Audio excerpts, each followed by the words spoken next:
15 years after the previous installment in this sci-fi franchise was released, Tron Inti, Ares has finally arrived.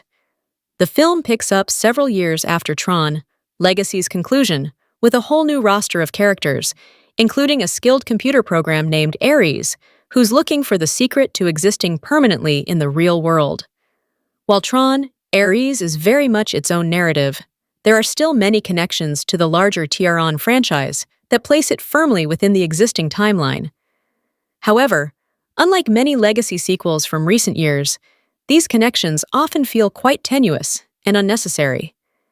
It's ultimately unclear what this movie is trying to be, and that's ultimately its fatal flaw. Although Jeff Bridges shows up for a brief cameo toward the end of Tron, Ares, this isn't his movie at all. In fact, despite the fact that he's referenced constantly, Kevin Flynn could easily have been written out of the story altogether. This isn't like Legacy, which continues to tell his story through the perspective of his son. Ares is a new story, with new characters.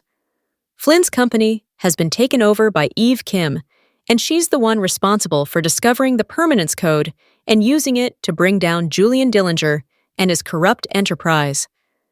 But instead of letting this story play out naturally and having the characters resolve their own conflicts, Ares feels the need to bring back an old character to save the day. This represents one of the biggest problems with the latest Tron sequel. It's so bogged down by the weight of the franchise that it never gets to shine on its own merit. Sequels can be firmly integrated into their franchises, even when made years later. One need look no further than Tron. Legacy for a great example, but they don't have to be.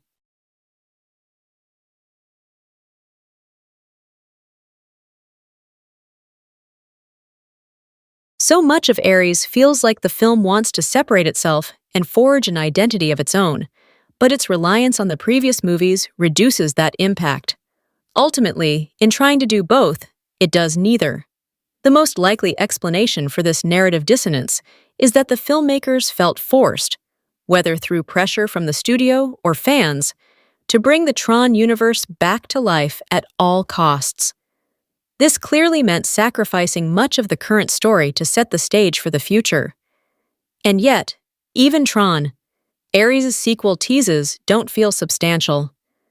Having Julian Dillinger enter the grid and showing that Ares is searching for Cora from Tron, Legacy adds nothing to this story.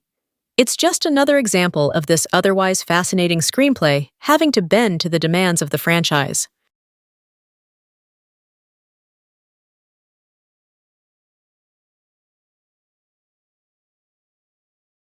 While it's fun to see Bridges back in this iconic role, the Tron franchise will never find its feet if it continues to rely so heavily on nostalgia and unnecessary connections. This truly feels like a great sci-fi movie that's been diluted simply to make it fit more neatly into the existing franchise. It stings even more because Kevin Flynn's death in Tron Legacy perfectly set the stage for Ares to be a more distanced, self-contained sequel that moved away from Flynn's story and allowed the new characters to carry the torch. Unfortunately, the sequel's approach feels very unsure of itself and never quite achieves this.